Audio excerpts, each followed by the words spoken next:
Welcome to the NFL show on the Sauter on Sports Podcast Network. I am Mark Sauter. He is Joe. It is good to be back. What a week in the NFL. What a week of sports, man. Hockey's back. Basketball's back next week. Football obviously is just doing what football does. You think you know what you're talking about, and then the games happen and nobody knows what they're talking about. Baseball playoffs have been phenomenal all the way around. So much to get to in this week. We will be having a baseball podcast at the end of the week and a bunch of hockey stuff coming up as well throughout the week. So stay tuned to my Twitter, Sauter on Sports, and Total Apex Sports, or Total Apex Media, I suppose, as well. Before we get started, as always, let everybody know this show is brought to you by First Round Collectibles. Right now with promo code SPORTS10, get 10% off whatever sports card you want in the entire First Round Collectibles store. They have an ongoing sale all the time, up to 50% off selected cards.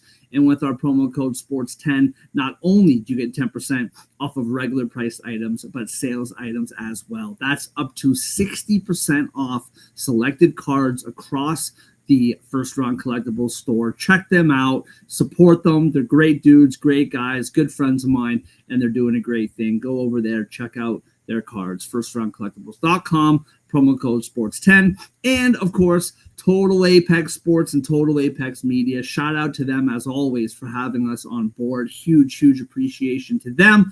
Like I just talked about, baseball playoffs, hockey, basketball, football, you name it, they cover it, whether it's just talking about the games or if you're a degenerate like us two idiots, they talk gambling, they talk fantasy, they talk DFS, they do it all. Total Apex Sports. On the media side of things, they talk health, they talk fitness, lifestyle, they talk gaming, they talk TV shows, pop culture. Those guys talk about everything. So Total Apex Sports and Total Apex Media. Thank you once again to them for having us on board. All right, Joe, listen, man. We got a lot to talk about in the NFL. As always, we break down what our hearts are feeling after the week that was, and we'll break down the week to be. Our favorite picks, we'll get to that at the last half of the show. But you and I are friends. We've known each other for quite a few years now. We've done the odd show together. We rode together at Total Apex back in the day. I just need to get a couple things off my chest as a brother, as a friend. Go for it. And, we could talk about things privately, but we only got so much time, right? Like, you're a busy man. I'm a busy man. Valid. It's only so many hours in a day. We might as well just do it here. First of all, if I said to you before yesterday's baseball game, this is rivalry week for you and me. Our football teams are playing each other tomorrow night, and our baseball teams are playing each other right now. Not as we speak, in like 2 hours from now, a little less. Game 4 gets underway at the Bronx, or in the Bronx. And if I said to you yesterday that I think the Blue Jays are going to win tonight, but if they don't win tonight, and again, this is before last night's game. Mm-hmm. If I said to you, I think the Jays are going to win tonight, but if they don't, this is going to go 5 games, and in the 5th game, anything can happen. As a Yankees fan, how would that make you feel? I mean, before last night's game, we were down 2-0. So that would have meant that we're not going home. So I would not have taken that any kind of way. And you know what? At the beginning of that game, it looked like we were going home. We were down 6-1. So nothing you would have said in that statement would have been blasphemous, especially around the 3rd inning last night. Dude, and listen, man, the Yankees are a good team, and they have superstar calibers who showed up last night. You've been waiting, even in the postseasons where you've had success. This kind of been in spite of your superstars, not always because of them, right? Yeah. And so, one in particular. who showed up Right. last night. So Dude, in a huge yeah, way, man, as he's supposed to, and as your bullpen is, the Jays bullpen is super precarious. Like it makes me extremely nervous, which is why I thought if the Jays don't win last night, tonight's going to be a hard game, man. Like a bullpen game yeah, against your young stud. It's going to be a tough game for the Jays tonight. So I'm having the baseball show live last night before the game, and we're getting towards the end of the game. And we're talking about all the series, right? We're talking about the yep. Phillies, we're talking about everything going on. And all show, whenever it came up, I said it probably 3 or 4 times. Jordan was there. He's in the chat. He'll remember. I said it like 3 or 4 times. If the Jays don't win tonight, this is going 5 games, and anything can happen. And I guess some Yankees fan at the end of the show found us and just started ripping me apart, man. Like, Oh no. he said that the solder on sports, S.O.S means same old poopy Jays. It's just ripping me apart. I don't even remember. I don't remember everything he said. Bro, what are we doing? To the 2017 series where the Yankees did this or that or whatever. Like, I don't know, man. It was just hilarious. But I just couldn't believe like the audacity to not hear the words coming out of my mouth. And Trying to hear just, that. you know what I mean? Oh, I mean, if he happened to be like an actual native New Yorker, some of us, a good chunk of us are yell first, ask questions later persons. So there is a very, very high probability that even if he heard your words, and even if he said he heard your words, he didn't hear your words. he did not. Yeah. He did not hear your words. I promise you. I'm sure he was one of the Twitter warriors after Sunday's game, claiming that the only way this is possible is because the Blue Jays are cheating. It's the only way. I'm sure he was one of those Twitter warriors doing that. All right, second personal question. Shoot. And again, we're gonna get to the NFL, but hey, man, let's just have some fun and talk some things out. All right. Okay. Now, this question is putting me under the bus, but it's a question that has to be asked nonetheless. If you were at a mall, all right, Okay. and if you enjoyed Taco Tuesday at Taco Bell, Okay. right, $2 tacos, Okay. which is equivalent to like 50 cents in the U.S. because Canada's stupid. And as you were going about your day at the mall, if your stomach started doing unfortunate things, I got you. Yes. Yes. but you ignored it and you pressed on and you just kept on, just kept on going about your day until it was too late. And you knew that was whatever was about to happen next was going to be a disaster. And whether it was outside of the bathroom or in the bathroom, that was up to you. But it's time to move, and it's time to make your way. Okay. Now, if I think I'm picking up what you're putting down. Yes. Oh, just wait. If you go into the men's room and it's full, there's a couple like open stalls, but the bathroom's pretty full, and you know that this could be disgusting. And there was a handicap washroom free. Just a private, solo, gender neutral handicap washroom. Would you take it? Or would you just suck it up and go in the full bathroom and let 15 people hear what Taco Bell does to your belly? Call me crazy, but I'm going to take the stall that's available. Give me the stall that's available. Because in my brain, this is how I operate, okay? And this is how I operate at my job, too, which is a phone position. Odds are I'm probably only going to talk to this said person one time. Yeah. and I'll probably never talk to them again. Relating to your current situation, odds are I'm probably going to see these people one time that day in the mall. And will I give them a story to tell later? Great. Fine. Am I going to see them tell that story later? Probably not. So what do I care if I've got to do my business in Yeah. a stall and make sure that, someone who is less fortunate than the rest of us has their stall in privacy?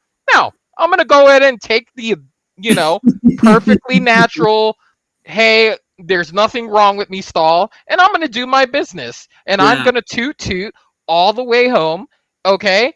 And not give it a second thought because odds are I'm not going to see any of those people ever again in my life. Well, then what my mom and my wife said is true, that I am a bad person because I decided that I need to be alone right now. And Oh, no, you took that. I took the handicap private bathroom. And what Oh, ensued no. was about like almost 15 minutes long. And Oh. as I'm leaving, there was, and this is where, you know, I, yeah, there was a man Uh, waiting inside the bathroom, which has never happened to me before.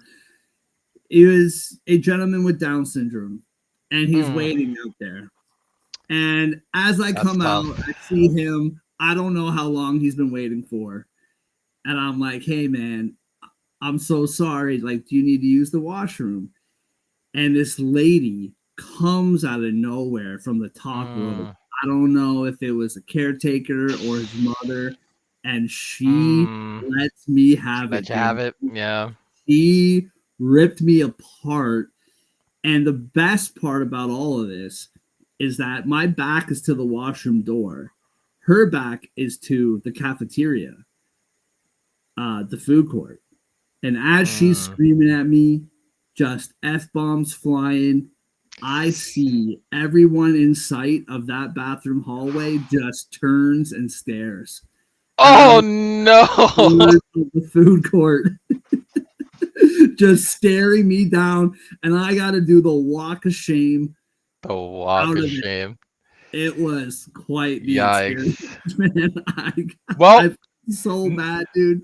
knowing now, if you'd have knew then what you know now, would you have still gone to the same stall? Dude, I felt so bad, dude. And of course, as I'm walking away, and I'm apologizing, like, ma'am, I'm a nice guy, I'm a good guy. Yeah. Like, I'm Yeah. apologizing, ma'am. I'm so sorry.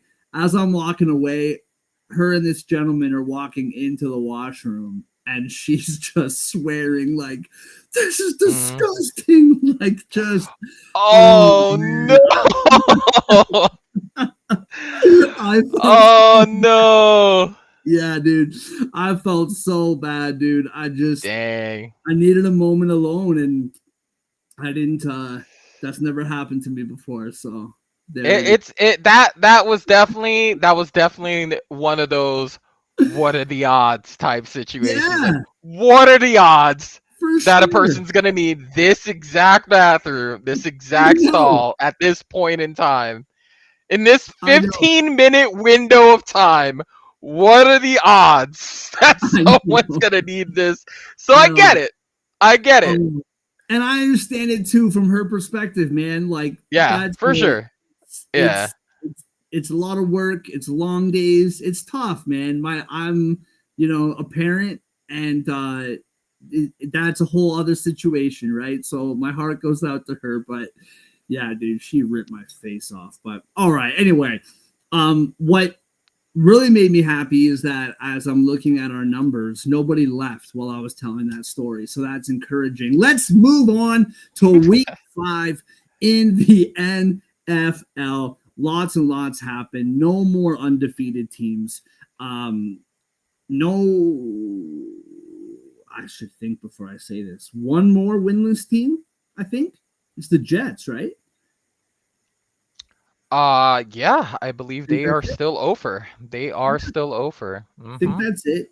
Um, and lots to get to. I want to start this conversation, and there's an end game to this conversation. I want to talk about the MVP race. And I don't, in all my gambling shows that I've done with hockey or whatever, I don't talk about awards too much. Just because I just would prefer to talk about the games, prefer to talk about what we watch. Yep. I don't really get into these conversations, but I am going somewhere with this. Right now on FanDuel, Josh Allen plus 135 to win the MVP. Patrick Mahomes plus 470. Baker Mayfield plus 950. Jordan Love plus 1200. Jared Goff, Matthew Stafford at plus 1400. I Okay. I understand the order. I don't necessarily agree with the order. I don't think Patrick Mahomes should be in the top two, in my opinion. Now, but I understand it. But the difference between these odds is very interesting to me. Josh Allen plus 135. Listen, Josh Allen does what Josh Allen does, but they haven't really had a front to back win, like from kickoff to the buzzer. That was like super, like just front to back domination against a good team, right? I think they did that to the Jets, and that's fine. But I don't think the Bills, they've been good and they're winning games and they're going to continue to win games. But I don't think it's been this like insane week after week, just, domination of the NFL.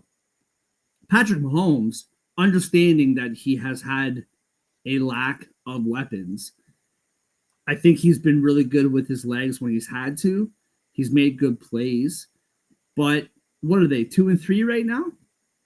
They're 2-3, Yep. correct? They are now So 2-3. I don't, there's that. Jordan Love, they're what? 2-2 right now. I mean, the first two games, amazing. The last two games, not so much. Jared Goff and Matthew Stafford, I'm here for it. I love Matthew Stafford. He's my guy. I'm all about it.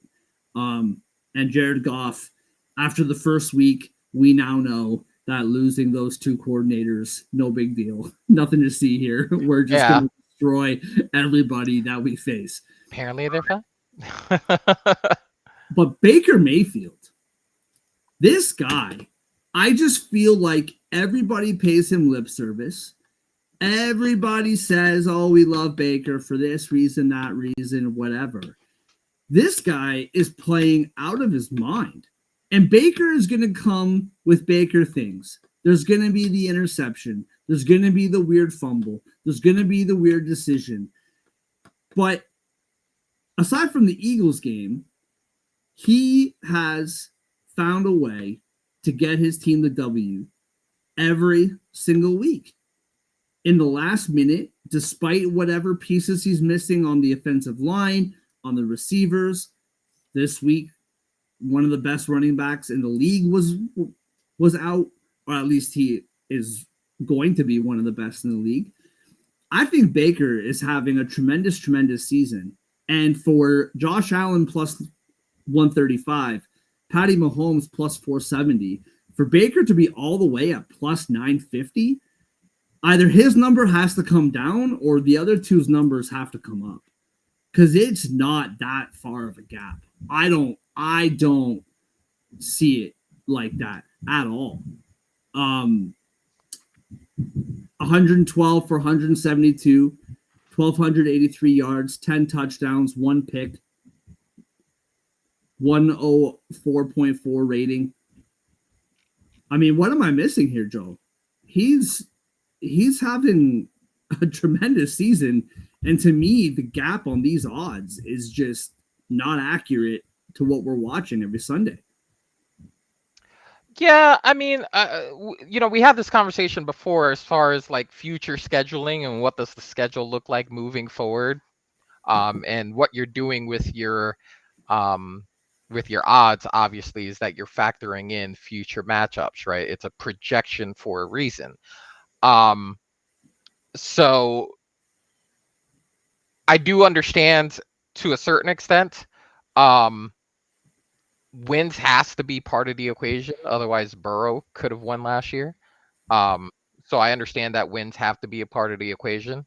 I think this is kind of like respect odds as far as Mahomes is concerned, because there's an expectation, I guess, maybe that they straighten up and maybe they finish 10-7, or they finish 11-6, to where they win the AFC West and they host a playoff game. There's a respect factor there where they're saying this will work itself out.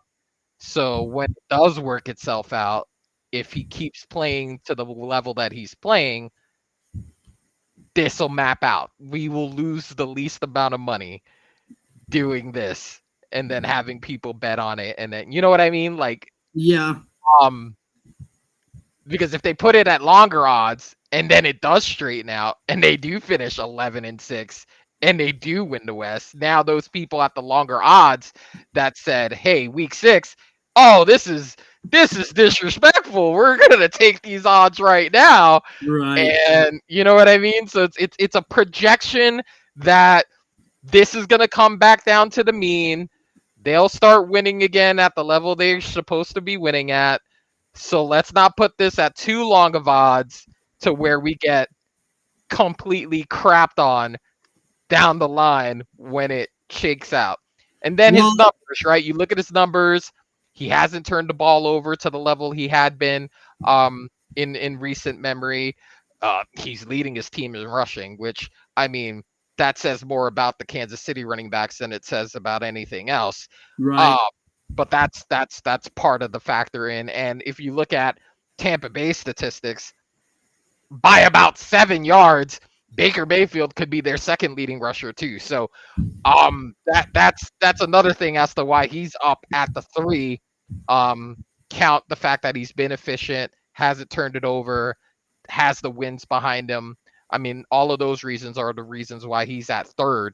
Well, But yeah, I do agree that gap's a little blasphemous, but also they're counting on Tampa Bay regressing to the mean because they've had all of these short, close matchups that they've barely won, and they're expecting them to lose more of those than winning them down the road.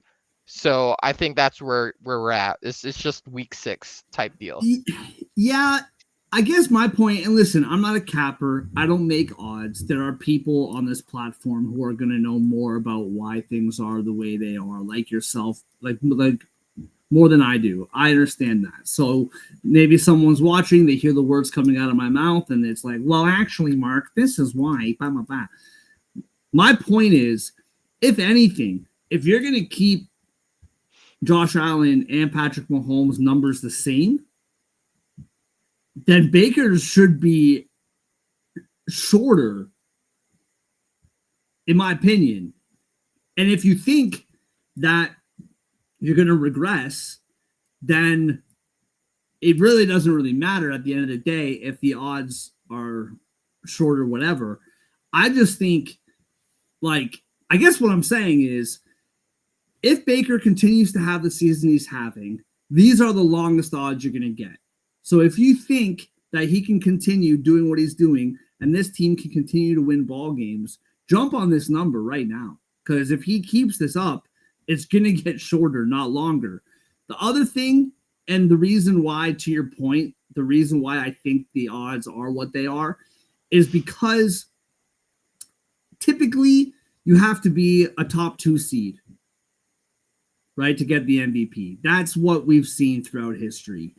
And so if you think the Eagles are going to end up in one of those top 2 seeds, or the Packers, or the Lions, if there are other teams in the NFC, probably those 3, maybe the Rams, who are going to be in those top 2 seeds, probably pushing the Bucks back, then in that scenario, if you don't think someone not in the top 2 seeds can win the MVP, then that argument I would understand. But if we're just talking about what we're watching on the field right now, he should be, and he's 3rd, but he should be closer to those big boys, in my opinion. And just real quickly, to look at the schedule, they face the Niners this week. They face Detroit next week in Detroit. Week 8, they play the Saints in New Orleans. Then they have the bye. Then the Pats, the Bills, the Rams, which are two tough games. Then the Cardinals, the Saints, the Falcons, the Panthers, the Dolphins, the Panthers. After that week 12 game against the Rams, those are all winnable games. And they're already 4-1. So even if you give the Bills and the Rams wins against the Bucks, I can see and maybe let's say that they lose to the Lions. We're going to talk about San Francisco, Tampa Bay later in the show. Even so, let's just give them like losses to the Lions, to the Bills, and to the Rams. That's still what 14 or 13-4. I really like what I'm seeing from him. I just love his attitude. I love the way he hustles. And I just found that really interesting. All right. Valid. It's a valid ask. You got something else to add on that before we move on? No. I think you pretty much nailed it. All right. So I want to go through some. Last week we went through the AFC division odds and had that conversation. I want to get to the NFC today, but before we do, I want to ask you. The Denver Broncos beat the Philadelphia Eagles over the weekend.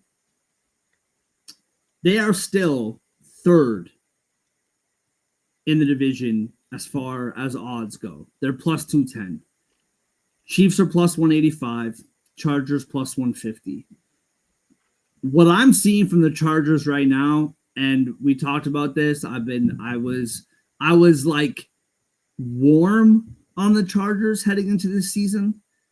And those first 4 weeks or first 3 weeks, I was hot.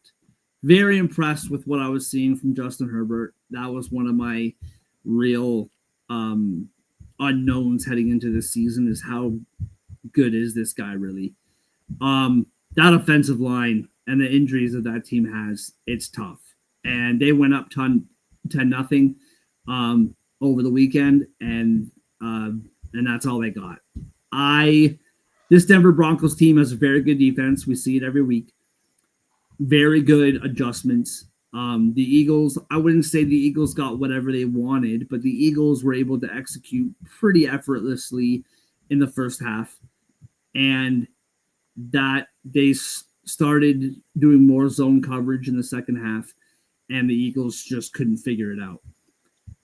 Bo Nix in the first half against the Eagles, not very good at all. And the more his defense gave him a chance, the more he took advantage of that chance and got the job done. I thought there was a couple penalty calls against the Eagles at the back half of that game that I didn't think were penalties, in my opinion. That's a different conversation. To me, this Denver Broncos team, like plus 210 to win the division, I don't know. I think their competition is the Chiefs. The Chargers, I think they can make it to the playoffs. I think they can make a run. But what I'm seeing from the Chargers right now really concerns me. And that plus 210 number for the Broncos, I really like it. Like I'm just gonna pull up the schedule real quick. But what are your thoughts for the Broncos as far as the division goes after what we saw, not only from them, but what we saw from the Chargers and the Chiefs, right? They both lost, and they both lost games that they should have won, in my opinion. All right. Well, I mean, that aspect of it is subjective. I will say that the Chargers do have a leg up on the situation. Obviously, they have a leg up for the simple fact that They are 3-0 in the division. Their first 3 games were against division opponents, and they That won is all true. 3. That's a So good point. Yeah. they don't have a whole lot. I mean, they could split the last 3, or I don't know if they have more than 3, just because of how with the 17th game. Um, but if you got the six divisional games, even if they split, like say, go 1-2, they're still 4-2, which is still pretty valid enough to win a tiebreak. Um, should their out of division schedule be manageable. So I think that's why you're still seeing the Chargers up there. I will say they've also prioritized really the pass in the in their offense, to where now they're down 2 running backs, because of their kind of like more reliance on the pass in the first set of games. They're kind of projecting that, oh well, they've been passing all season anyway.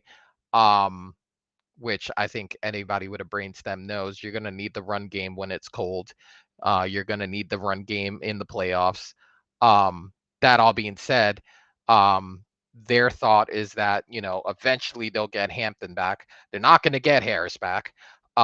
He's gone for the year. But eventually they'll get Hampton back. Um, and so if they could just weather that storm and, keep running hot how they've been running on the pass game, they should survive it. So I think when you're looking at that, I think that's what their thinking is as far as the line's concerned. Um, they're basing it based on kind of like the history. The Broncos haven't been exactly AFC West threats in recent memory. So they're thinking they're going to be somewhere around third, second, third. Um, we saw a scenario last year where all 3 of these teams made the playoffs. So that's also entirely possible, with how good each of those teams are. So I do understand the odds being the way they are. Again, it's based on, there's a historical aspect to it. What does tradition say? What does history say about these teams? And then they also factor in what we're watching.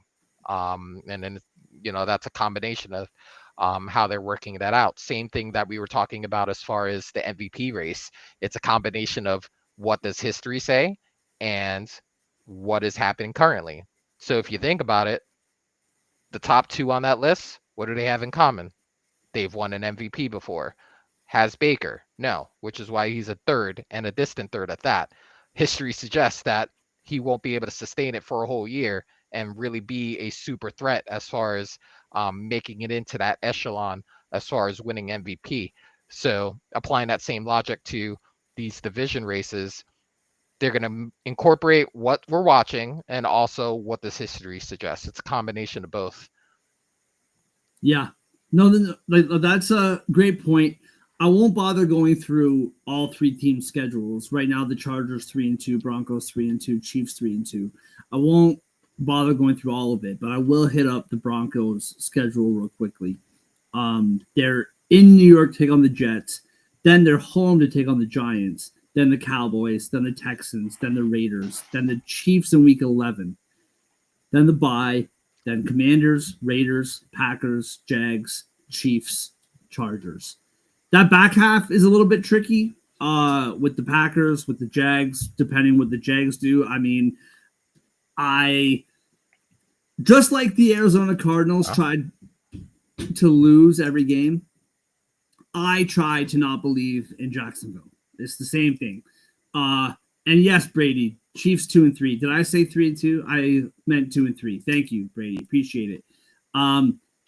But that last half, then you're wrapping it up with the Chiefs and the Chargers. Like those 2 games at the end of the season could be extremely important. So, but that first half of the schedule that I just laid out is pretty darn favorable as far as the Broncos go. So curious to see. I like that number plus 210. I think it's really good value. And we'll see what happens. All right. Moving on to the NFC division. Eagles This is interesting. The number was much, much higher last week. Eagles minus 220 now. Commanders plus 270. Cowboys plus 850. I still like the Eagles to win that division. Now let's talk about it. Lions plus 105. Packers plus 120. I think I'll put out this number just for the sake of it. I think the odds would suggest that it's probably improbable. But right now, oh yeah, the Packers aren't 2-2. They're 2-1-1. 2-1-1. I forgot about that stupid tie. So They the scored an Lions, amazing tie against the Cowboys. the Lions 4-1, Packers 2-1-1, Vikings 3-2. The odds have it, like I said, Lions plus 105, Packers plus 120, Vikings plus 1,000. And this is why football's so amazing, dude. Like after the first couple weeks, the Packers, their own players are joking about, 17-0 and Jordan Love looks incredible and the running game looks great. And the addition of Micah Parsons looks like they just hyped up what was already a very good defense, made it even better. And this team is a juggernaut. And they go on to have a not very good following two games, losing to the Browns. And then the offense played well against a very bad Dallas defense, but that defense couldn't stop anything. Now, the Cowboys, they can move the ball. That offense still has talent. So if they put up points against you, it's not the end of the world, but they put up a lot of points. How are we feeling about this division right now? Because the Lions, on the other hand, started off the season by getting their butt kicked by the Packers, and they've done nothing but dominate for the rest of the last 4 games. So where are we at right now? Lions plus 105, Packers plus 120. I think what's going to be a very interesting part of this equation is the Vikings quarterback situation. You can't really argue that the offense has looked a little bit better with Wentz at quarterback. Now, you can obviously say, okay, all right, well, they've played some defenses that are kind of like meh, right? Bengals, what are the Bengals right now? They lost against the Steelers, so do we really feel that great about the offensive performance if you didn't score more points than the other team? And even the Browns, to a certain extent, rough, right? But at the end of the day, Wentz gets it done, and the Browns aren't exactly a defense that you can sneeze at. So, with that being said, what they end up doing between McCarthy and Wentz is really going to dictate how the rest of their season's going to go, and that's probably why, a large reason why they're at plus 1,000, right? Because the uncertainty at the quarterback position. I think the defense is solid. I don't think you can argue that the defense isn't solid. I think they've got some guys over there that can go. You got Van Ginkel over there, Jonathan Grenard. These guys can get to the quarterback. Their secondary is still solid with Murphy back there. I do believe they do miss Bynum a little bit. I think he, brought a little swag to that secondary. He quarterbacked the celebrations for the secondary once they get a turnover. Shout out to his shout out to Ray Gunn, the Australian breakdancer from the Olympics. That was one of the better ones that I remember. The Parent Trap was a good celebration. Loved that one. So some of that swag did leave with Bynum, but they're still a solid defense, and Brian Flores can still coach up that defense. But I think their projection makes sense when they don't know what's going to happen at the quarterback position. Someone's practice window opened up recently that I'm super excited about, and that's Christian Watson for the Packers. And that guy's got speed, and if he still has the speed even after the injury that he did suffer, which is, a serious injury that can affect your speed, especially just coming from the injury. It's one of those injuries where it's usually the second season after the surgery that you really feel like you're 100%. But if he can give them even remotely a percentage of the speed that he has, you're talking about him, you're talking about Matthew Golden, who also has speed. You got two guys on the outside that can be serious threats. Then you got Dontavian Wicks, and then you've got Romeo Dobbs, who's like a touchdown machine. Shout out to you for calling the 2 TDs from him. Um, that's that's going to be a very, very potent offense. And you know what? You're allowed to have a bad day at the office. And you know what that defense did last week? Have a bad day at the office. Did they lose the game? No. Did they win the game? Also no. So that's the bad side of that. You wish you could have gotten a victory out of that whole thing. But I think it's going to be very interesting because these three teams were really hot and heavy last year. Packers to a lesser extent, right? Because they, just kept turning the ball over. But this year they're playing pretty clean football. And so now they're making themselves in the conversation, especially with that defense. So I think the line makes sense. The lines make sense for the Lions. The line makes sense for the Packers. The Lions have been on fire since that first week loss. It was almost like a wake up call, like, hey, well, wait a minute.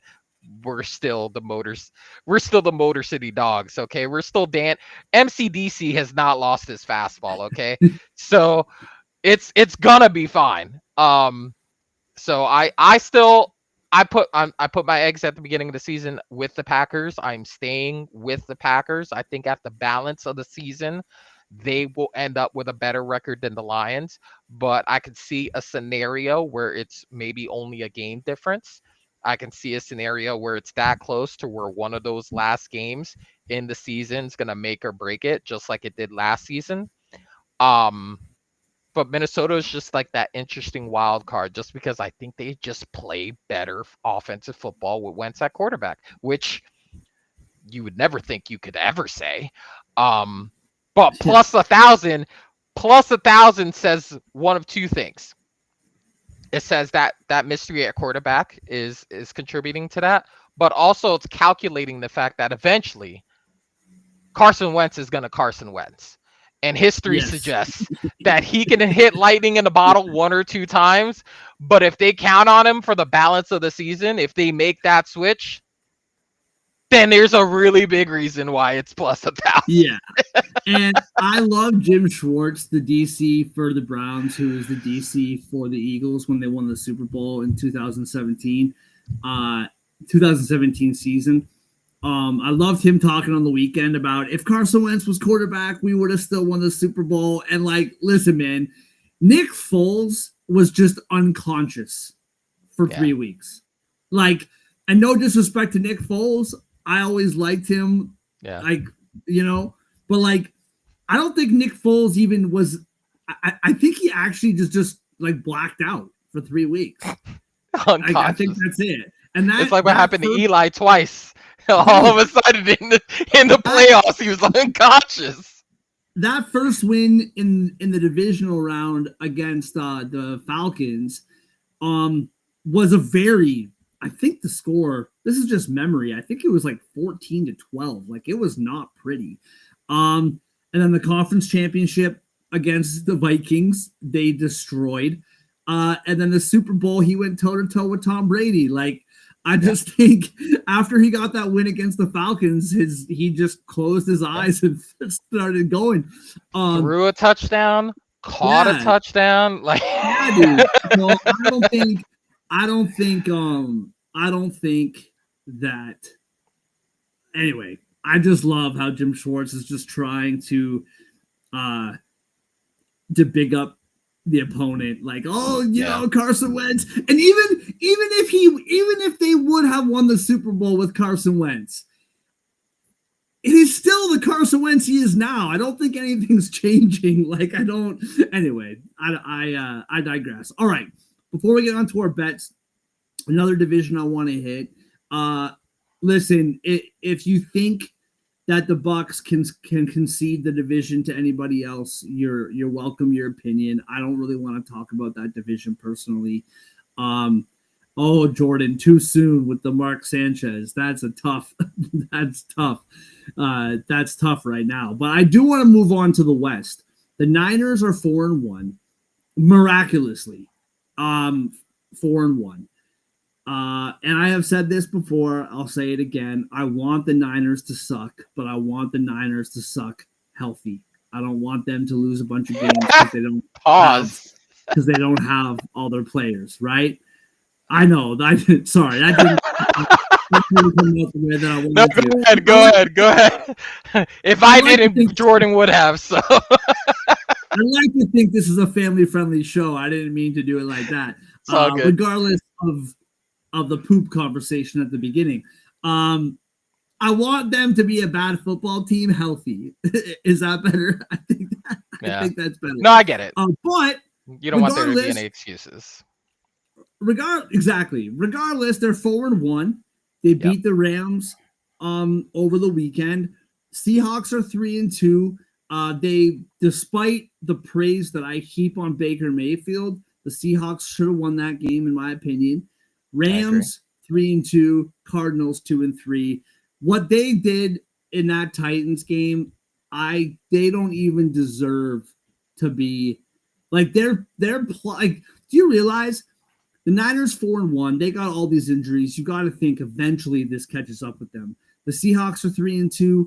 Very good offensive football team, but they make too many mistakes, take a lot of penalties. We'll kind of see what happens with them. And then there's the Rams that I think are I still would pick them to win the division. The Cardinals are only 2-3, and they started the season 2-0. Like, it's not unfathomable on paper to think that this team has a chance to compete for this division. However, as we go through these odds, they're last in odds, plus 3,300. The second longest is the Seahawks at plus 460. Yeah. So if you just look at the standings, you would think plus 460 versus plus 3,300. But if you watch these games, the Cardinals are just infuriating, which is why Jonathan Gannon had to pay the NFL $100,000 because he just about had enough and snapped on the sideline. I'm not dismissing the way he behaved. I'm just saying, like, the guy was upset. But anyway, I digress. Niners minus 115, Rams plus 190, Seahawks plus 460. I love the value with the Rams. I think that's the obvious if you're looking for whatever. Plus 190 is the obvious value play for the Rams. The Seahawks at plus 460. I mean, that's still really good value. Now, I would trust the Rams over the Seahawks, of course. But those odds definitely have me thinking, where are you at with the NFC West right now? All right. Well, I mean, here's what I'll say. Again, this goes back to our conversation on how this is a combination of what history has told us and what we're currently watching. Now, I understand where your point of view is on the Cardinals because they've lost 3 games in a row for a combined 4 points. A combined 4 points. That's pretty wild. But it also suggests that at the end of the day, the Cardinals are going to find a way to lose a game. All right. It also goes to the fact that they don't have a bell cow back that they can grind out games, close out games with, because either they're making mistakes or they are not like the stout bell cow type backs to get you across the finish line. So that being said, when you look at that, you understand, okay, that makes sense. And then history suggests that the Cardinals are going to peter out eventually. So you understand that.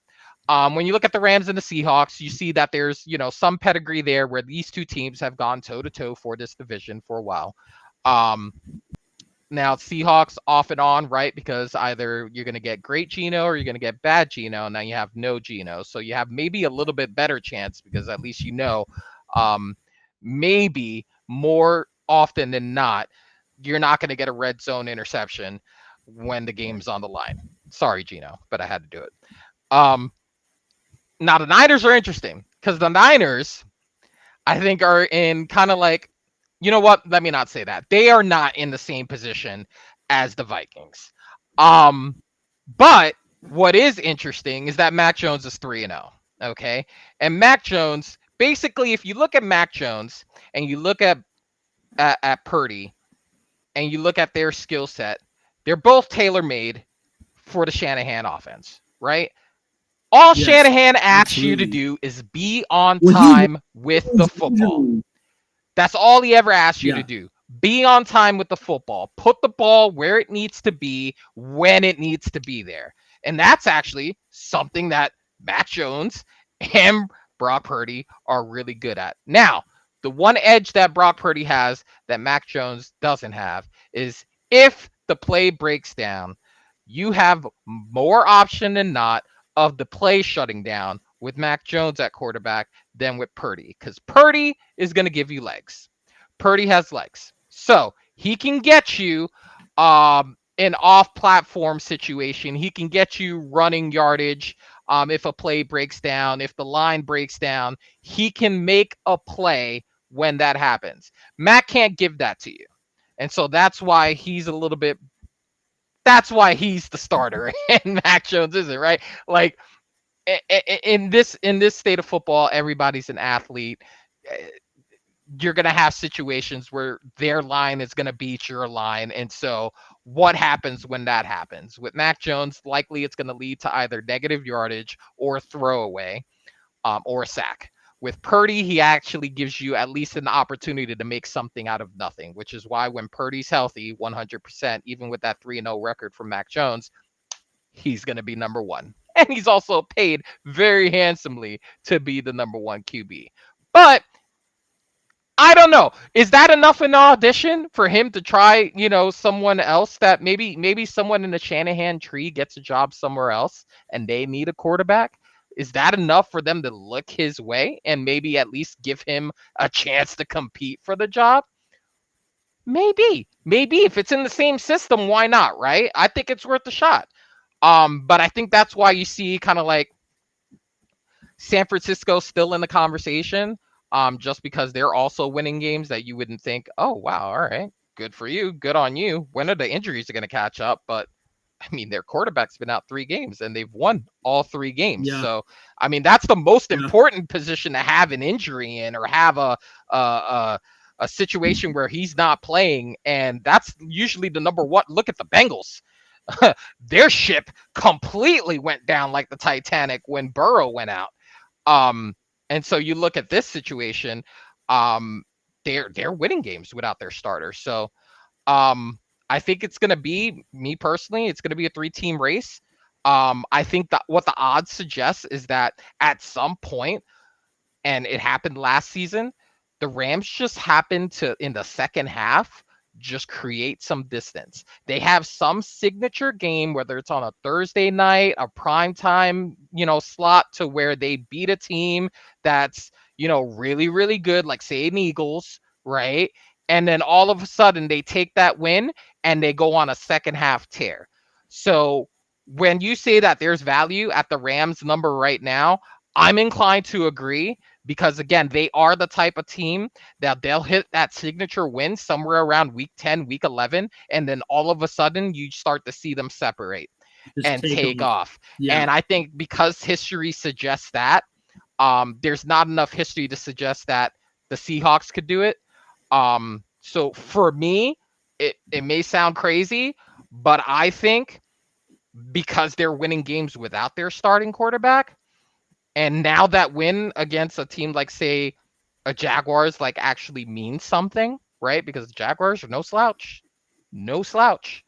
Um, yeah. for me, that tells me that I think we're looking at a 2-team race. I think it's going to be the California teams, and I think LA just finds a way to eke out. Yeah, I'm super curious. Like you made a great case for both um of the Niners and the Rams. I'm curious with the Seahawks, man. That offense is just putting up 30 points every week, and I'm just really curious um how long that kind of goes for. You're right. They take on the Jags in Jacksonville on Sunday. Then they have the Texans, which that game against the Ravens means zero to me, nothing at all. Valid. Okay, fine. The Houston offense, like that means you can't talk about how bad the Ravens defense is all week and then praise the offense of the Texans for figuring it out. Like, no, it doesn't Yeah, work that way, I, in my I said opinion. if they if they were ever gonna have a big offensive output, it was gonna be last week, and he threw for And 4 you touchdowns. nailed it. I couldn't believe even I knew Houston was going to win the game, but that was just insane. Regardless, week 8 bye, and then Commanders, Cardinals, Rams in a big spot. And then the Titans, the Vikings, the Falcons, the Colts, Rams, Panthers, finishing off with the Niners. Um, I think they're going to go toe to toe. They could still finish third in this division. But I still think they're going to win a bunch of ball games, and I'm really curious to see how that goes. All right. Before we move on to the best bets portion of this show, is there anything else from week 5 that kind of caught your eye? Anything that we haven't touched on that you want to talk about before we move on to our best bets? One thing that I would just say is that, this is why we play the games, right? Everything could look fantastic on paper, but the reason why we play the games is while it looks great on paper, it may not be in actuality. And the fact that the Chiefs are 2-3 and losing close games to teams like the Jaguars, and the Ravens are 1-4, is actually pretty wild to me. Especially since I personally chose the over and wins for Baltimore, and that number may be gone within 2 weeks. So that's kind of crazy, and this is Yeah. this is why we play the games. But you know what, though, man? Like, because I've been thinking about this, and there's a really popular podcast that always they talk about like the year from hell team, right? What's that one team that is just the year from hell? And this particular podcast, which is a like great podcast, I listen to them all the time, but I don't think this is the year from hell from the Ravens necessarily, and this is why. Yes, they don't have Lamar. Clearly, that's an issue. Obviously, that doesn't need to be really talked about. We all know that Lamar is one of the best quarterbacks in the league, and I'm sure there's a lot of people who would say he's the best quarterback in the league. So I'm fine with that. And I know that they have some injuries, but this defense is downright awful. Like, I don't think Lamar or no Lamar, like, this defense is just a gong show. So it's like, do they even clear this number even if Lamar's healthy? I don't know. No. I mean, I guess you could say probably. I mean, definitely not now, yeah, I don't know. but even of course, before, but even if Lamar's healthy, man, this defense is just abysmal. Yeah. And like, there's not really much to say, and we're going to talk a little bit about that later because I do want to spend like 1 minute on the Rams Baltimore a little bit later in this show. All right, let's move on.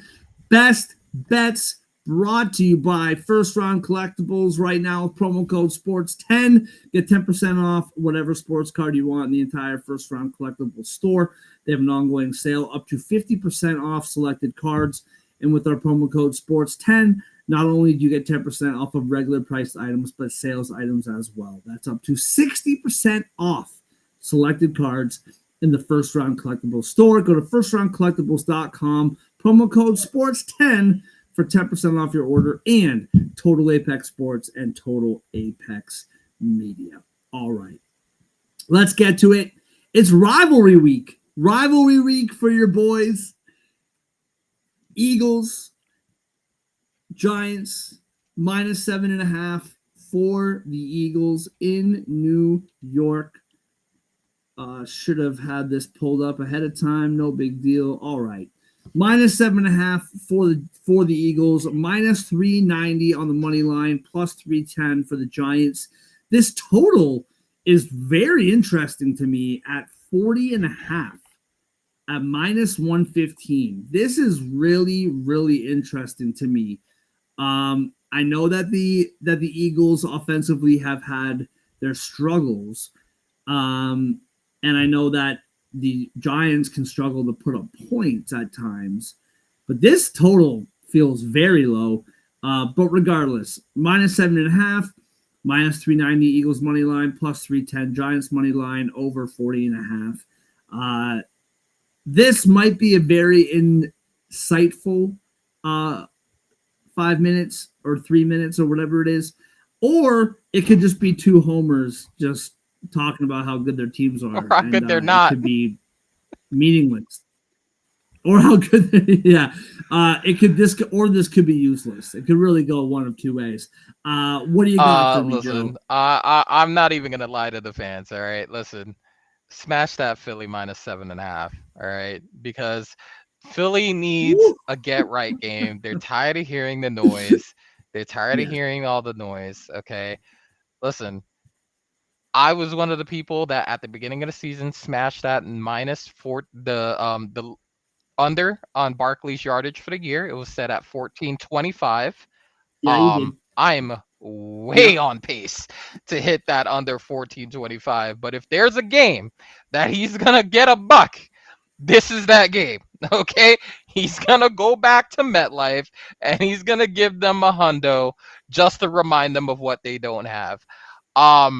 Listen, Jackson is absent of any significant target. Okay, he's going to be trotting out there with Wan'Dale Robinson and a bag of peanuts at wide receiver. There's going to be no Darius Slayton for his hamstring. There's no Malik Neighbors, Amani Toomer, OBJ, Plexical Burris. None of those guys are running through the tunnel and playing for us anymore. Okay.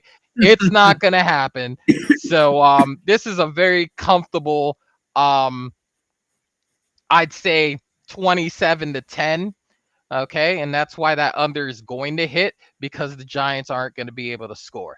Now, because this game's going to be a blowout, it's going to be very easy for Dart to hit his over on his pass attempts, which is at 30.5.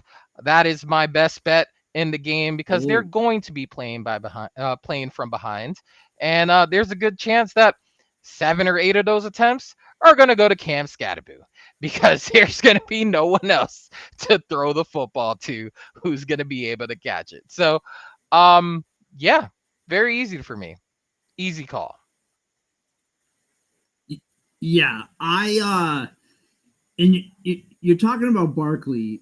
And you're talking about Barkley from the perspective of Barkley, where he's going to get a hundo just to let everybody know what's up. I come from this from a different kind of angle, and I agree with you on the hundo. I agree with you on the over on the yards for Barkley. I'm on board, but I come from it a different angle. As a Giants fan, you remember a guy named Boston Scott, who never got touchdowns ever, except for against the Giants. And although that's not entirely accurate, because my son's name is Boston, and the day that my wife was in labor with my son, Boston Scott got a touchdown against the Lions and won me a little diaper money. A little touchdown bet. While my wife is screaming bloody murder, I am giddy over winning a bet. So that you can laugh at that or look down on me as a husband and a father, and both are accurate. Regardless, my point is this: Nick Sirianni is a petty guy. And if there's a storyline, he will feed it. So Barkley coming to New York, he hasn't been getting a lot of touches, especially this last weekend. There's already a highlight on how little they're using Barkley. There's already a highlight on like Barkley just not being able to do much even when he does get the ball. That's already a storyline. But the fact that he's coming back to New York, Nick Sirianni is just so petty. Like the first 5 plays of the game might just be Barkley. Like that's just how this guy operates. It's hilarious. I love it. He just wants. So yeah, dude, Boston Scott would get like 2 touches a game. Again, not probably more than that, but he wouldn't get that many touches. But against the Giants at the 3-yard line, Boston Scott's in there for every single play until they get a touchdown. So that's just how he goes. I'm right there with you. I love that. And I am taking the -7.5 for the Eagles as well. All right, moving along to the 1 o'clock slate.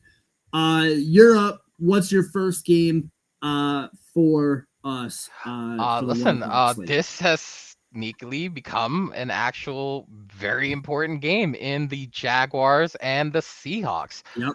They're both going in with winning records, which is just really surprising on the Jaguars front, but here we are. And I'm looking at this line, and I don't know where you have it on your book, but on my book, it's literally a pick 'em. It's literally 1.5. So it's like money line or not, honestly, to make the money worth it. I'm going Jacksonville here. I'm going Jacksonville minus the 1.5 because for some reason they just find ways to win football games. And I think that the slander against them is like, all right, well, I mean, how much is luck playing into what's going on? It's like, yeah, listen, they can only play what's directly in front of them, and they are 3-0 in Duval. Okay, let's make that make sense. Shout out, okay, to the 904. The 904 is lit right now. They actually have winning football to watch for a change, and they just beat the Chiefs on that turf. So they're feeling really good about themselves, while the Seahawks have to go from the West Coast to the East Coast, which recently they've actually been pretty good in making that trip and winning games. I just don't think that tonight is or this weekend is the time. I think that this is a statement game for the Jaguars to beat a team that actually really looks like that they could be a good team, not a backup quarterback with the 49ers. Actually, no, I think they got Purdy on that one, right? Was that Purdy that started and then Mac Jones came in on another game? Yeah, that's the game he started and re-injured. Yeah, that's the game he started and re-injured himself in that game. Yeah. So I think this could be the beginning of a really interesting run back to back with the Seahawks and the Rams here, and I think they pull out a victory.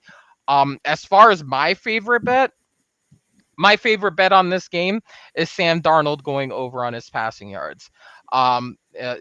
If there is an issue with Jacksonville, as far as defensively speaking, they do give up some yardage. So it is very, very possible that they are going to commit to not letting Charbonnet get off, not letting Kenneth Walker get off, and make Sam Darnold win the game. And I think that's going to be their best bet. I think Mac would rather have balance to keep Darnold clean, but I think they're going to force Darnold to throw the ball a lot. And he's gonna hit JSN a couple of times. I think maybe more than a couple of times, but I think when it matters, maybe Travis covers him. Who knows? But it'll be interesting. I think we'll get a close game. I think the Jaguars take it by a field goal. Dude, I hate to go off topic here. This serves me right for being a degenerate. But I'm looking at these sports book. Every sports book that I have, yes, I have multiple, said that the Jays game starts at 8:09. They're up 1-0 right now. Oh, What what in the time world zone? is going on? That game is on right now? I thought we'd be in the clear. Oh, Jeez, all right. no. Never mind. Football's over. Thanks, guys. Have a great night. Um, I had no jeez, man. I feel, man, I don't know who to blame, FanDuel or just me for relying on FanDuel for all my information. All I right. think everybody can get a piece. Moving on. Um, I will say, in that game, I like that over right now, and I like that over. Um, I cannot bet on a side in this game because I hate Jacksonville. I don't know why. I just can't believe in that football team, and I just won't bet. Uh, and I think that's really I won't bet on the Seahawks because I know what I'm watching on TV with both of these teams, but I can't bet on Jacksonville. So I'll just bet on the over, and that's it's probably me saying I think Jacksonville's going to win, but I can't actually utter those words. Okay. So I'll just take the over and call it a Sure. day there. All right. Next up for me, New England. New England in New Orleans, depending. -3.5 for the Pats, -194 on the money line, +162 for the Saints. The over is 45.5 at -115. The under is -105. I love the under here. I think this will be a low scoring, well fought football game, and I like the Saints. I like the Saints +3.5 here. I really like what I have seen from the Patriots. I think they have been maturing and evolving all season. I think that there has been growing pains. There's been, obviously things. It is what it is. It's a young football team. It's a new coach. But I'm really impressed with what they've done. I also Bills on Sunday, and their backs have been padded so hard over the last week. I think that it's just inevitable to have a bit of a, I don't want to say like too big for your britches, but I just think that was a really big spot, really emotional win. They deserved every minute of that win. Um, but I I can see them kind of stumbling a little bit out of the gate. I also think that as bad, this is the best. Like, I have a Saints fan in my life, and I haven't talked to him about this. I should message him about this because I would love to know. I feel like this is the best case scenario as a Saints fan. Because you go into this season and you know you're going to be awful. You know you're going to lose a lot. And it's going to be a tough year as far as like the wins and the losses go. They're in all of these games.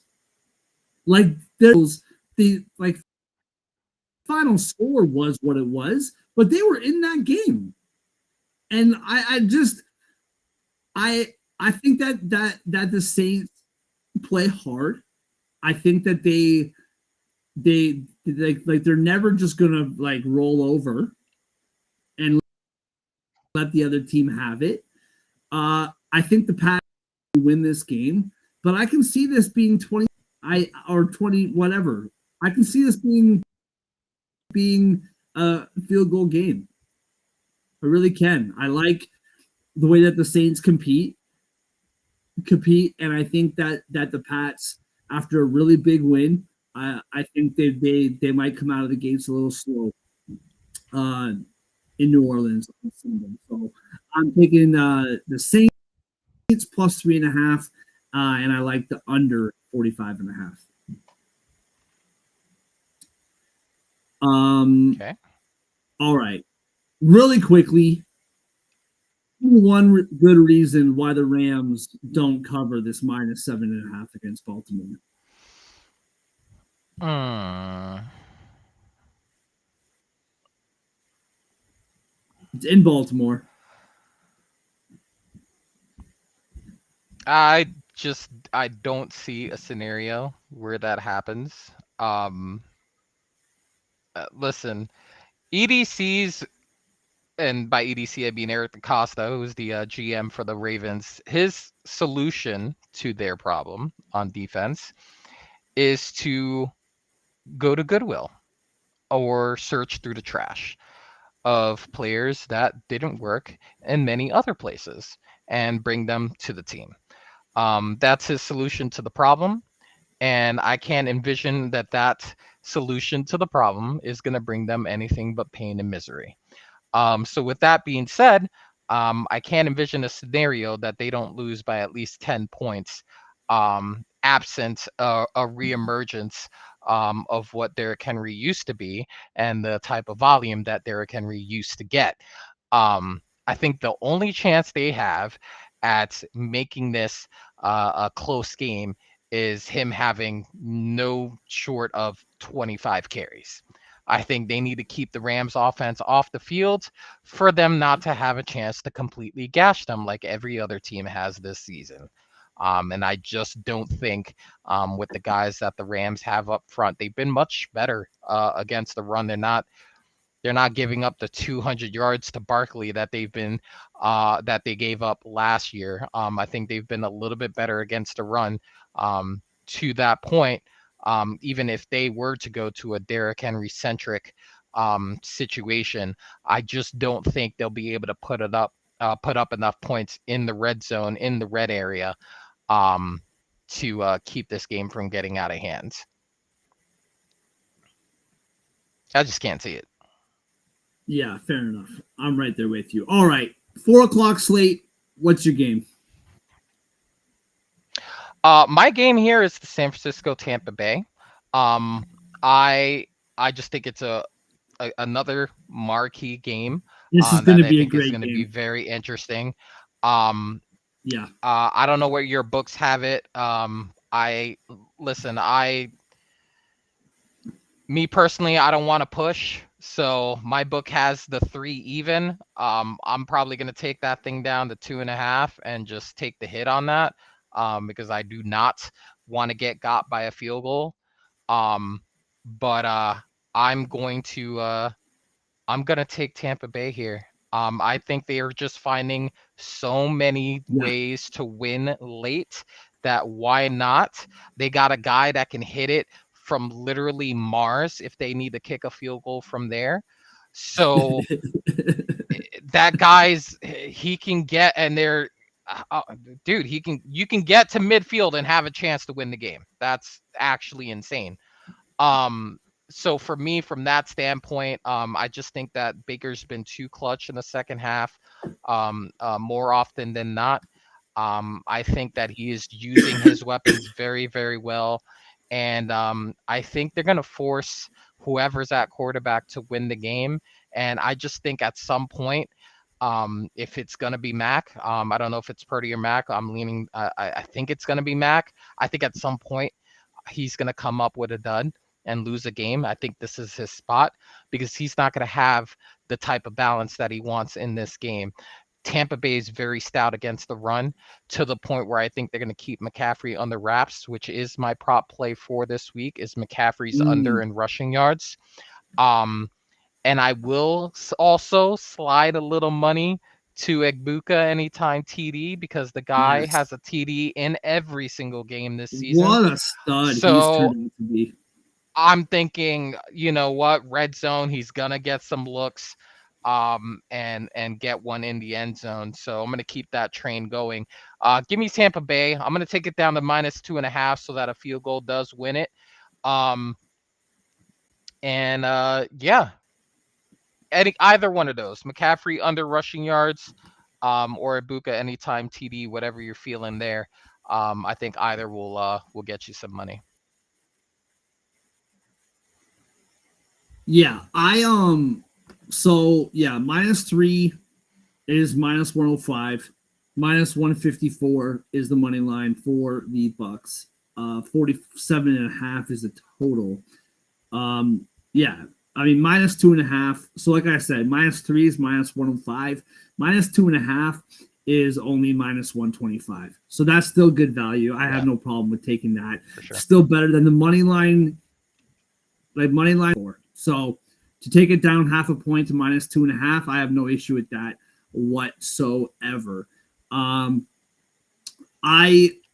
always have a hard time in like fantasy draft season with taking rookies because quite frankly, I don't really know a lot of these guys, and everyone, pumping the tires of like certain rookies. I don't know. The only one that I really knew anything about and I really like bit the bullet on, and it was great for me was Neighbors last year.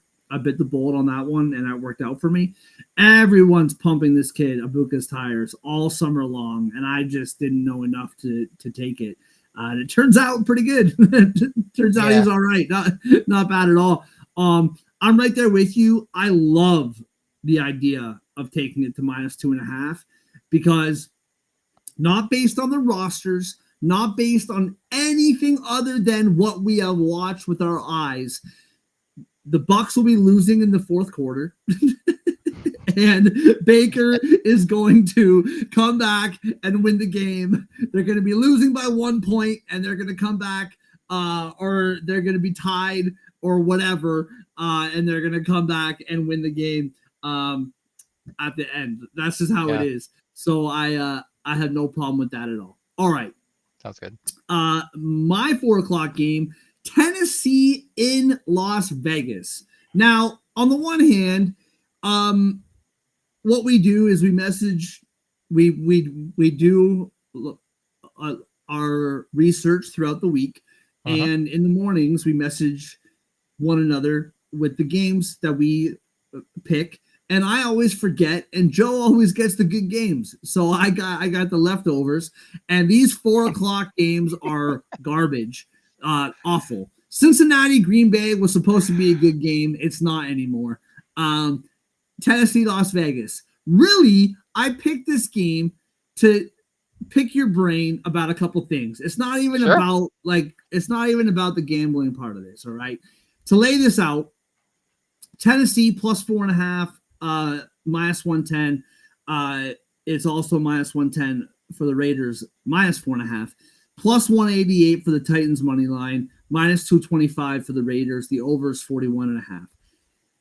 Tennessee money line all day. I know that Tennessee is awful. All right. Now, I watch these games. Tennessee is awful. In large, does stupid things on a regular basis, especially to close out the half.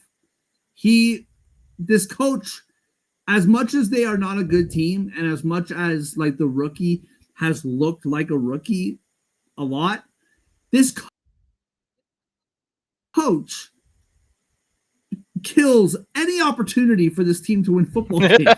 He does it all the time. And that game against the Cardinals, yes, the Cardinals lost that game. You can say that the Titans didn't win that game, and that is fair. And you're consistent about that, like because you said the same thing about the Indy Broncos game. So I appreciate your consistency. Well, so my point is this. That game against the Cardinals was not 21-19. All right? It wasn't like this game was close and then the like Cardinals made a mistake and the Titans took advantage of it. No, it was 21-6. That game was over. Now, yes, again, I know that the Cardinals lost that game, but the other team still has to score points. And Cam Ward in a big spot, done. And I know he had help from the opposition. Less about the Titans. Joe, what is going on with this Raiders team? It's just, I don't even know right now. Hey, Joe, do I have you still? Yep, still here. Yep. Okay. All right, cool. So, yeah, dude, this Raiders team is just, imploding every week before our eyes, and I don't care who they're playing. I'm taking the opposition until I'm proved otherwise, even if the opposition is the Tennessee Titans. Yeah, you know what? And that's a valid take. That's a valid take. While I don't share your confidence um in the victory part, what I will say is that I will take them to cover. Um I will take the points with the That's fair. Titans because I don't think Yep. that the Raiders can win by anything more than a field goal. Because I think the way they need to win games is to hammer Gentry all day long. They need to hammer Gentry all day long. And I can tell you that they're going to be very successful against the Titans for two reasons. They used to have two guys in there, very stout, and they only have one now. Now it's just Jeffrey Simmons in there. I think DeAndre Sweat's out for the year. So that means they only have one guy in there who's going to be able to go ahead and stuff the run. And even when they did have two guys in there, they're second in the league in the yards per game allowed rushing the ball. So that leads into my prop pick for this game, which is the over on Ashton GT's yardage, which is set at 73.5. I think he easily gets a buck in this game because they're giving up 140 something yards per game running the ball. And I think because they have to run the ball to keep from Geno to throw the other team, they can only win by a very small margin by eating up the clock because he doesn't know how to throw in the red zone. And I don't trust them to be able to get from the 20 to the red zone unless they're just hammering the running back all the way in. And I don't think they can do that all the time. I think once they get inside the 20, Tennessee may just stack the box, put 8 in there, and force them to kick field goals. That's why I think it's going to be close. That's why I think that they can cover. Not as confident on the money line though. I'm not willing to go there, but I do think Tennessee covers because of that. But give me the over on Gene T's yardage. I'm right there with you with the points 4.5. When I say money line all day, I'm being a little facetious. I don't this this Raiders team is just a gong show. I don't even know what to think about them anymore. All right, last game of the night: Detroit at Kansas City. What is set to be a really really good football game, and I neutral field. We all know who's being favored in this football game in a neutral field, and I'm really curious to see what the Chiefs have. As this game proceeds. Minus 138 on the money line for the Chiefs, plus 118 for the Lions, plus 2.5 is minus 112, minus 2.5 is minus 108. Over 52.5 at minus 110, and the under is the same. Joe, what do you got, bro? Detroit, Kansas City. This is going to be a great football game. I'm personally leaning Lions on this one, plus 2.5. And I mean, I might even go as far as the money line. But I'm Chiefs Lions. Slam dunk Detroit money line for me. I think this is going to be the game that causes the crossroads that really needs to happen with KC. I think at 2-4, staring at a division that's highly competitive outside of the Raiders, I think it's going to force them to really evaluate their whole operation. And I think that another loss to a team with a good record is going to force them to come to a reckoning. I don't think that we can look at that Giants game and then the subsequent Jaguars game and think that they're quote unquote back with that lack of a running game that they have and just an inability to close. So for me, it's an easy Detroit money line. You need to understand, Detroit has 4 players in the top 10 of touchdowns scored. They're going to put up points on you. It doesn't matter what defense you have, they're going to figure it out some way, shape, or form. So with that offense still being prolific, absent the coordinator that now coaches the Bears and Ben Johnson, I think you really need to respect the fact that these last 4 games, they're on a mission. They're on a mission to get back to that game that they lost last year against the Commanders and make it to the Super Bowl.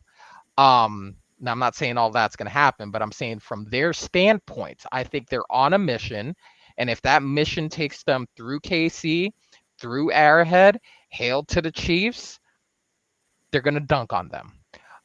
My prop pick for today is Patrick Mahomes over in rushing yards. He's averaging 38 and a half rushing yards a game. His over under is at 31 and a half. And quite frankly, he's going to be running for his life at points in this game. So, that being said, with their lack of a run game, he's going to have to use his legs. And I think more often than not, maybe Detroit falls asleep at the wheel. He gets a couple of 7-8 yarders.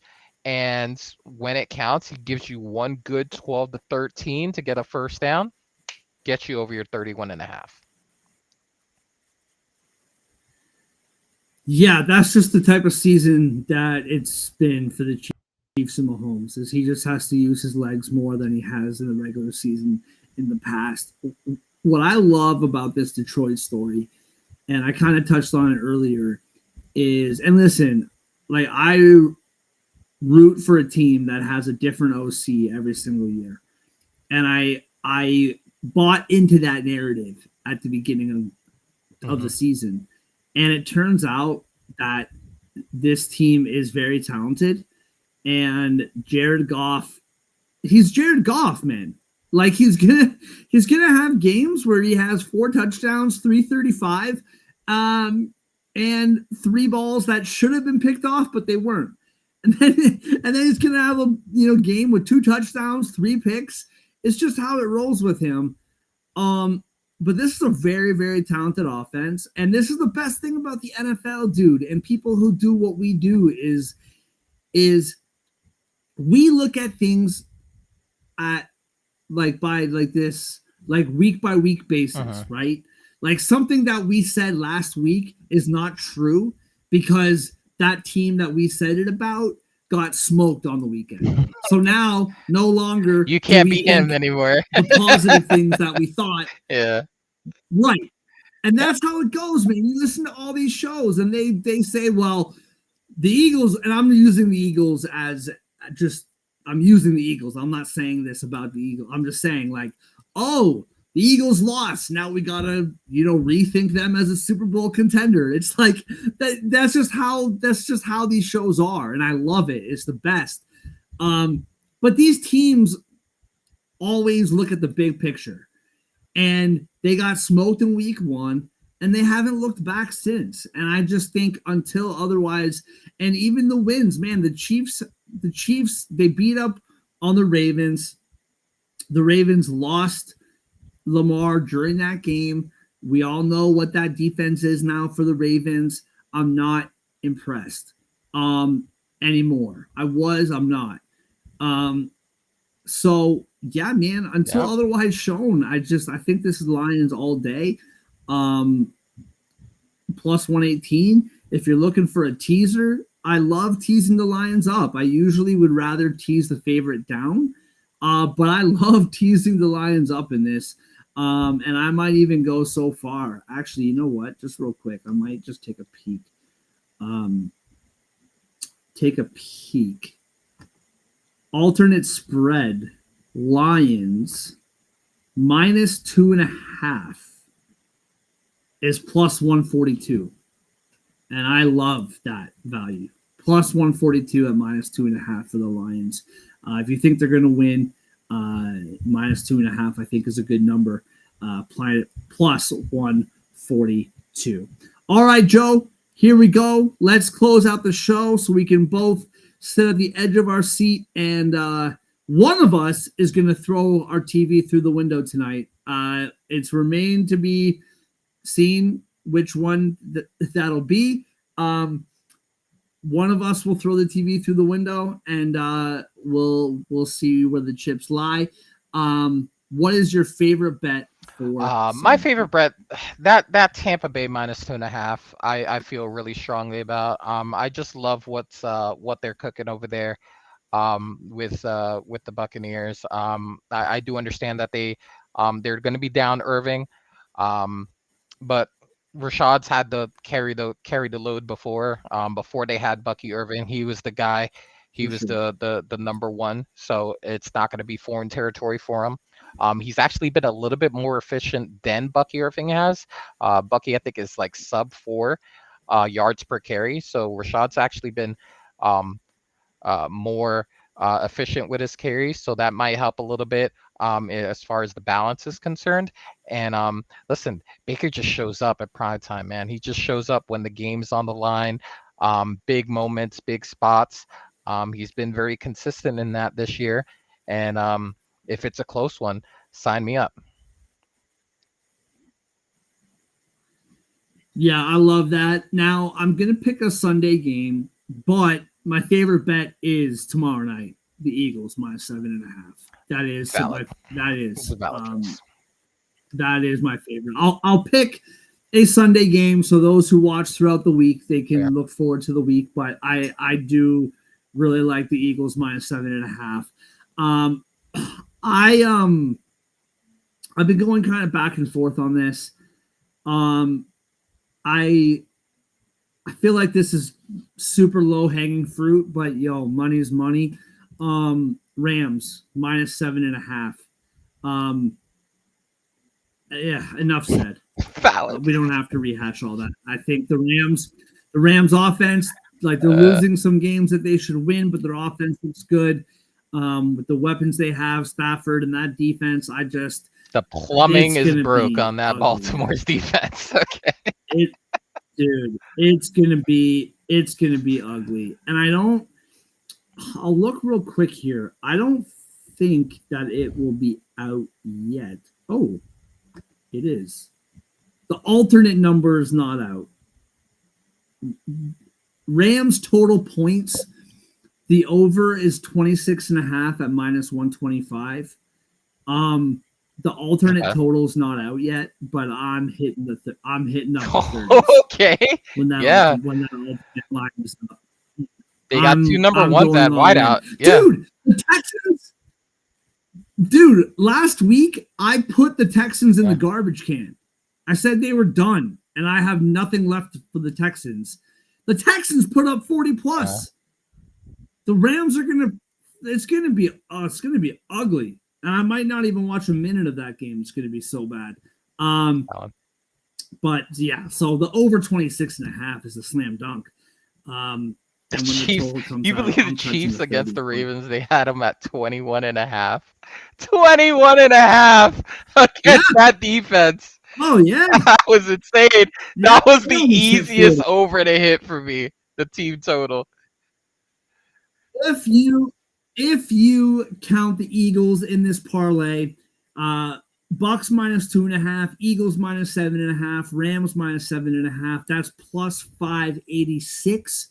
If you take the Thursday nighter out, it is plus 251. So still great value. I love it. Everybody, excuse me. Everybody, thank you so much as always for hanging out with us, whether on Solder on Sports Twitter, on YouTube, on Total Apex Sports. I will say there was a time in this podcasting journey with Joe that I would forget to put up the podcast on Spotify, but now I'm actually having issues putting it up. I don't know what the problem is. I got to figure that out. So if you're looking for me on Spotify, looking for us, it's not there right now. I apologize. There's old shows, but it hasn't been updated in a while, and I'm trying to figure out what that problem is. So I'm going to fix that. But as for now, YouTube, like, subscribe, follow Total Apex Media, follow Solder on Sports, follow Java Joe. Thank you again to everybody. Remind you, First Round Collectibles, promo code SPORTS10. Please head over to there. They're good friends of mine. They do good work. Promo code SPORTS10 for up to 60% off selected cards and 10% off your entire order. Sales items, regular price items, it doesn't matter. Promo code SPORTS10 FirstRoundCollectibles.com, and Total Apex Media, Total Apex Sports. Lots going on over there. Check them out as well. Everybody, have a wonderful, wonderful night. Have a wonderful week. Good luck on all the games as I riff and try to get this.